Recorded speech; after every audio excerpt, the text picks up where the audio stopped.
एक और खबर बड़ी पाकिस्तान के हवाले से अच्छी आई है। पाकिस्तान दुनिया भर में सबसे सस्ता तरीन मुल्क ये वैसे है। हैरान हमें नहीं खबर लगता वैसे, ये ना पता नहीं लोगों को लगता है, ये हम नहीं, वर्ल्ड स्टैटिस्टिक्स की रिपोर्ट है जिसमें ये बताया गया है कि जनाब स्टैटिस्टिक्स के मुताबिक जो पाकिस्तान है वो सस्ता तरीन मुल्क है।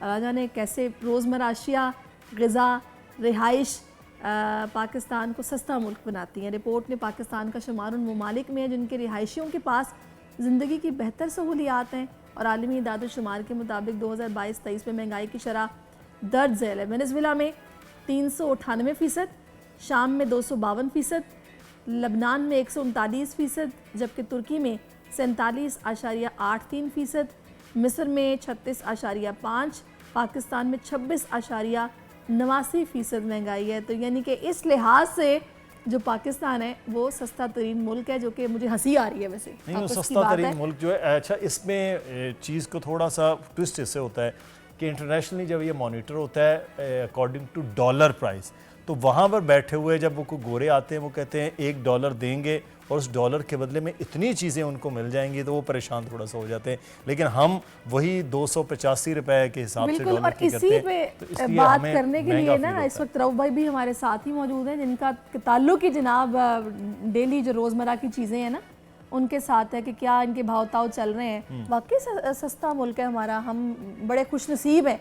मैं देखा ना, आपने $2 में आपने माश की दाल ली, अच्छा तो बराबर है, सस्ता है। तो $2 हम डॉलरों में कमा थोड़ी रहे हैं। देखिए माश की दाल आपने ली 600 रुपए किलो, हाँ। आपने $2 में ले ली, सही, तो बात खत्म हो गई ना। असल में हमारे यहाँ जो आप महंगाई कर रही हैं वो अपनी जगह पे बेरोजगारी बहुत ज़्यादा है। जो हमारी तनख्वाहें हैं ना लोगों की वो इतनी कम है कि वो बिजली का बिल अभी जो आया रिसेंटली, घरों में जो गरीब लोग या मिडिल तबका है 25,000 32,000, बोले 2 पंखे चला रहे हैं, 4 लाइट चला रहे हैं, वो तो नहीं अफोर्ड कर पा रहे, वो तो महंगाई से रोएंगे। बिल्कुल, हमारे यहाँ रोज़गार का कोई सिस्टम ही नहीं बना है। अभी आज मैं आपसे ये कहता हूँ कि जो होलसेल में जो आप चीज़ लेने जा रहे हैं, मुझे आप ये बता दें ये रिटेल बेस पे क्यों कमी नहीं आती, मुझे आप कोई बता दें, कोई सवाल का जवाब बताए इधर। मैं ये कहता हूँ कि होलसेल में क्या रेट बताएं ना, कुछ चीज़ों के जो होलसेल में आप जैसे माश की दाल, जिसे हमारी बहन बता रही हैं 480 रुपए है हमारे पास, नहीं आपके पास बाजार में 600 रुपए है, ये 600 रुपए। देखे ना, मैं आप 585 रुपए। देखिए मैं आप बात सुने, ये मसूर की दाल 290 रुपए है। जैसे आप आटा जो 140 तक पहुंच चुका था, उस पर अमल दरामद हमने ही करवाया था कमिश्नर से कह के, और आला हुकाम से बात हुई थी, तो ये 119 रुपए में आज है और मैंने 160 रुपए लिया। और आप चीनी देखें 119 रुपए हो गई है। कमी तो हुई है, लेकिन ये होलसेल में है ना। देखें मेरी बात आप समझें, रिटेल पे जब तक डायरेक्ट कंज्यूमर 1 किलो, आधा किलो या 5 किलो वाला उस पे अगर अटैक नहीं हुआ और उस पे अमल दरामद नहीं हुआ, मैं तो ये कहता हूँ कि जुर्माने भी हैवी होने चाहिए और सील कर दी जाए दुकानें, कि इस तरह ये लूटमारी थोड़ी हो सकती है। 10% एक दुनिया का निज़ाम है कि किसी का रेशो अगर नफ़े का बनाएंगे तो होलसेल से 10% ऊपर ले सकता है, वो 11% नहीं ले सकता। लेकिन दुकानदार से जब भी ये बात हो, चाहे वो रेडी पे ठेले पे हो, चाहे वो दुकान पे हो, वो कहते जी पीछे से, यानी कि आप लोग महंगा दे रहे हैं। कहते जब वो पीछे से महंगा आ रहे हैं, मुझे बताएं मैं कमिश्नर रेट पे कैसे दे सकता हूँ? मैं आपको बताऊँ, कमिश्नर रेट पे क्या अंडे बिक गए, कमिश्नर रेट पे क्या दालें बिक गई, कमिश्नर रेट पे क्या चीज़ें बिक गई हैं? नहीं बिकी हैं। अमल दरामद करवाना 35 तो ऐसी हैं सिर्फ, और हमारे पास है क्या DC 4, एक कमिश्नर, और ये इस तरह ये 3.5 करोड़ आबादी को संभाल लेंगे क्या? हर जगह की एक कंप्लेंट सेंटर होना चाहिए कि ये कंप्लेन है फला दुकान की। अच्छा, जब जाके अमल दरामद होगा। मुझे ये बताएगा, हम ये सुनते हैं जी पेट्रोल की कीमत कम हो गई, या फिर कहा जा रहा है कि 7 रुपए कम हो जाएंगे। पेट्रोल बढ़ता है तो जनाब चीज़ें महंगी हो जाती हैं, पेट्रोल सस्ता होता है चीज़ें सस्ती नहीं होती। देखिए मैं आपसे बताता हूँ कि ये जो पेट्रोल के हिसाब से, डीजल के हिसाब से इतनी कमी वाकई होनी चाहिए जितनी हो रही है, लेकिन नहीं होती है। यहाँ हर बंदा माफिया बना हुआ है। मैं आपको सही बताऊँ, शुगर माफिया, वीट माफिया, ये आपका ये ट्रांसपोर्टेशन माफिया, आप जहाँ भी जाएंगे, चावल माफिया, कहाँ नहीं है। एलीट क्लास के लिए पाकिस्तान बनाया 10,000 आदमियों के लिए, मैं आपको गिनवा सकता हूँ, जिसमें MNA, MPA सभी गिनवा दूंगा आपको मैं, उनके रिश्तेदार, उनके लिए पाकिस्तान बनाएंगे। आप गरीबों के लिए क्या बनेगा? मैं नहीं ये तो एक साल की, लेकिन आप तो ये कह रहे हैं ना कि 480 रुपए वाली 585 रुपए में बिक रही, फिर तो वो एलिट्स की बजाय वो तो आम दुकानदार इतना पैसा ले रहा है, 100 रुपया 100 रुपए पर किलो केजी। ले रहा है, पर तो फिर तो केजी ले रहा है। वो तो 10,000 खानदानों 120 से भी रुपए आगे। बल्कि ज्यादा ले रहा है, 120 रुपए। आप मुझे बताएं कि जनरल आसिम मुनीर साहब, मैं उनको खराज तहसीन पेश करता हूं, आज उनको साल भी हो गया है, लेकिन वो इकदाम हुए हैं, डॉलर माफिया उसको कंट्रोल किया गया, स्मगलिंग कंट्रोल की गई, स्टॉक एक्सचेंज 50% बढ़ी। आप देखें जितना भी अमल दरामद शुगर पे हुआ, ये आप आटे पे हुआ, गंदम पे देखें, इतने बड़े बड़े इकदाम किए हैं। मैं कहता हूं कि अगर इसी तरह हमारे सियासतदान बन जाएं कि यार इस कौम के लिए सोचना है, आप मुझे रऊफ साहब ये बताएं, जो ये आपकी लिस्ट तो है, उनके लिए खराज तहसीन है, मैं पेश करता ये हूं लिस्ट उनको। कौन मुरतब करता है कि इस ये रेट हम पे कर रहे हैं। आप खुद कर रहे जी, हैं, जी। आपको कोई अमल दखल नहीं, ऊपर कमिश्नर को नहीं करे नहीं, या हमारा ही है अमल दखल। नहीं, मैं ये आप पर चेक एंड बैलेंस कोई नहीं है, कमिश्नर देखिए का हमारा होलसेल तक है, होलसेल तक का मैं ये बात करें तो होलसेल को कौन मॉनिटर करता है? हम ही करते हैं। नहीं, आपके ऊपर कोई वजारत नहीं, कोई अथॉरिटी गवर्नमेंट की नहीं है। नहीं, ये अथॉरिटी तो खुलेआम है ना। देखिए आप 80% दालें इंपोर्ट होती हैं हमारे जी हाँ, उसकी कॉस्टिंग होती है। ठीक है। कि हमने $600 में एक चीज़ ली, 9% खर्चा आया, 5% हमने कमाने, खुला होता है वो। चावलों में भी यही रेट है कि चावल के जो आर्टिफिशियल अभी रेट बढ़े हैं, अब चावल रेट- तो पाकिस्तान में हो देखिए रहा है, आप मेरी बात सुने कि 250 रुपये किलो उसकी कीमत हो चुकी थी, अभी रिसेंटली 50 रुपये बढ़ गए। मैं ये आज कहता हूँ 400 तक गया चावल तो। कि 400 तो आप रिटेल में बात कर रही हैं ना, मैं आपसे ये कहना चाह रहा हूँ कि ये चावल है ना, उसके भी कुरब स्टॉक हो जाता है, 1-1 अरब रुपए का। उन जखायर पे भी अभी माफिया हाथ डाले, उनको पकड़े। ये चीनी माफिया हल क्या क्या है? है, ये कौन wholesale- डालेगा wholesale हाथ, dealers कब पे भी ये काफी प्लान डल रहा है, होगा डल रहा है। कि क्रैकडाउन करे? नहीं नहीं, देखें ये आप ना कहें कि कोई काम नहीं हो रहा है, काम हो रहा है, लेकिन आप वो उस तरह लेके जाना चाह रही हैं कि जो सियासत हुई है जो हमारे मुल्क में, मैं समझता हूँ कि जो भी गवर्नमेंट आई, कोई 3 दफ़ा आया, कोई 1 दफ़ा आया, कोई 2 दफ़ा आया, लेकिन आप मुझे बता दें इस नौजवान नस्ल को क्या रोज़गार मिल गया? क्या उनको मेडिकल मिल चुकी है?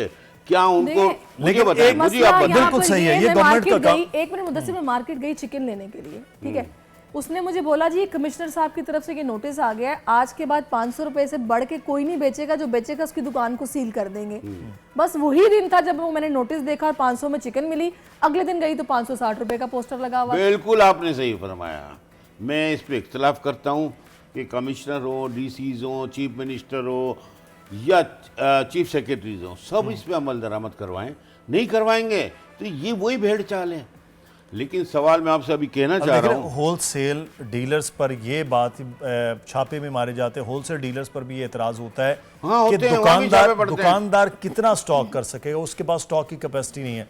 होलसेल डीलर्स यानी कि आपके एसोसिएशन के लोग वो स्टॉक कर रहे होते हैं, उनके पास माल आके रुक रहा होता है। इंपोर्ट दालों से लेकर तो हमारा लोकल चावल तक वो आपके पास ज्यादा होता है, वो आप लोग कीमतों को ऊपर नीचे कर रहे हैं, आप पर इल्जाम होता है। देखिए मैं आपको बताऊँ, जो आड़त होती है ना, आड़त, जी। जैसे आप फैसलाबाद, उधर अवकाड़ा कहीं भी जाएंगे राइस के लिए, ये आप हमारे इंपोर्ट बेस्ड कंट्री है ये, तो इंपोर्ट में हम ज़्यादा दाल रख नहीं सकते। 1.5-2 महीने बाद तो उसको कीड़ा लगना शुरू हो जाता है, स्टॉक हो ही नहीं सकता। चावल स्टॉक हो सकता है जो 2 साल भी आप रख लें, जी, जिसके ऊपर इतना नफ़ा है कि अभी भी अमल दरामद करवाएं। और मैं सिर्फ आपके ये टीवी के तवज्जुह से बात करना चाह रहा हूँ कि हमने जितनी भी गवर्नमेंट देखी, मेरे को भी ज़माना गुजरा है कि 35 साल हम भी देख रहे हैं जवानी के, और अब बुढ़ापा आ गया, लेकिन ये गवर्नमेंटों पे हमने इकदाम क्या उठा लिए? जो गवर्नमेंट आई, क्या किसी गरीब का भला हो गया? प्रोटोकॉल सिस्टम है ये, जाहिर सी बात है, एक MNA MPA जो भी बन के आता है 15-20 करोड़ खर्चा करता है, तो क्या नौजवान पढ़े लिखे यहाँ आ सकते हैं? आ सकते हैं असेंबली में? मुझे नहीं एक आ बात सकते। बताएं, आप लोगों का कोई असर रसूख नहीं है जब आप लोग होलसेल पे बेच रहे हैं, रिटेल पे भी नजर रखें कि भाई हमसे आके लेके तो जा रहे हैं, आगे कितने में दे रहे हैं, कोई बात आप देखें, भी करें। हमने कितने दफ़ा बात की कि सर ये गलत है, गलत हो रहा है। देखिए ये निज़ाम सिस्टम का हिस्सा है जो ऊपर से लेकर नीचे तक चलता है, इस तरह कोई भी सिस्टम नहीं है। मैं सिर्फ आपके टीवी के तवज्जुह से दरख्वास्त करूंगा कि 8 फरवरी इलेक्शन होने जा रहे हैं, मैं ये दरख्वास्त करूंगा पूरे पाकिस्तान के नौजवानों को, मिडल एज को और हमारे बुजुर्ग, उनको सिर्फ एक सवाल यूँ पूछना चाहिए कि भाई आप हमें क्या मेडिकल देंगे? क्या हमें रोजगार मिलेगा? क्या हमें अपने बच्चों को हम तालीम दे सकते हैं? क्या हम बिजली के बिल भर सकते हैं? ये सवाल करें ना। 350 आदमी बैठते हैं असेंबली में, बात कितने जाने करते हैं? 4 आदमी, बाकी के डमी है वो। नहीं, हर इलाके का अभी बंदा, आखिर में मुझे बताएं हर होना इलाके का क्या बंदा चाहिए? वो काम करे। मुझे बताएं होना क्या चाहिए? मिनिस्टर तो चले वो ऊपर की बात है ना, मुझे नीचे से शुरू करके बताएं। कहाँ से कमिश्नर करे सख्ती, वो छापे पड़वाए, वो निकल के देखे, होना क्या चाहिए? देखें, नीचे ऊपर से जाएगा। वजीर आला हों सिंध हैं, या अगर हम कराची की बात करते हैं, वजीर आला सिंध है, चीफ सेक्रेटरी है, कमिश्नर है, डीसीज हैं, एसडीज हैं, मुख्तारकार हैं, सभी अमल करें ना, निकले ना बाहर। वो कंप्लेंट सेंटर बने हुए होने चाहिए हर जगह पे, हर जोन में बने होने चाहिए, 10-10 बने हुए होने चाहिए। यहाँ से आपने कंप्लेंट की कि भाई ये मेरे को अच्छा, क्यों इस मिली सारे नहीं? अमल में ऐसे हमें लग रहा है कि सारे का सारा जिम्मेदार वो दुकानदार है जो 480 पे ले जाके 585 रुपए में बेच रहा है। तो बिल्कुल। आप ये समझते हैं कि सिर्फ वही दुकानदार जिम्मेदार है, होलसेल रुपये जिम्मेदार नहीं है? बिल्कुल नहीं, आप लोगों होलसेल का हो नहीं सकता। मैं आपको बताऊं, वहाँ कंपटीशन इतना होता है कि आप उसको कर ही नहीं सकते। आप एक जाएंगे होलसेल मार्केट में, कोई 1 रुपये कम होगा या 1 रुपये ज़्यादा होगा, क्योंकि वॉल्यूम बड़ा होता है, ट्रक के ट्रक जाते हैं, और पूरी एशिया की सबसे बड़ी मार्केट है, उसको कोई कंपटीशन कर नहीं सकता ना, वो हो ही नहीं सकता। अच्छा। अब आप रिटेल बेस पे तो हर आदमी, एक बनिया भी जो आप समझ लें कि वो छोटा दुकानदार है, वो भी डबल रेट में बेच रहा है। कौन सा यहाँ रुक गया है? असल तो जड़ पकड़नी है इनको, कि 1 किलो 2 किलो पे जड़ पकड़े और उनके ऊपर सख्त इकदाम हो। ये बातों से थोड़ी पाकिस्तान चल रहे हैं। नहीं, लेकिन चक्कर ये है कि अब होलसेल में, मैं एक छोटी सी मिसाल देता हूँ। हम लोगों ने एक प्रोग्राम में किया कि अंडों की कीमत पे अब 290 रुपये जो कमिश्नर रेट है, होलसेल की मार्केट में जब वहाँ पर 340 रुपये बिक रहा है, तो दुकानदार, ये मैं चेक करके आया हूँ, तो दुकानदार कहता है 360 मैं हो गया कैसे है। 360 से कम दे सकता हूँ जब मुझे कैरेज भी हो रहा है, मेरी दुकान का भी है। तो वो तो होलसेल मार्केट में अगर नहीं हो रहा तो फिर वो कैसे करेगा दुकान? ये तो बहुत अच्छी बात कही आपने। मैं इसी बात पे बहस कर रहा था। मैंने कहा सर, ये जो अंडे के रेट हैं, ये कौन फिक्स कर रहा है? ये बेकरी जो उनके कौन फिक्स कर रहा है?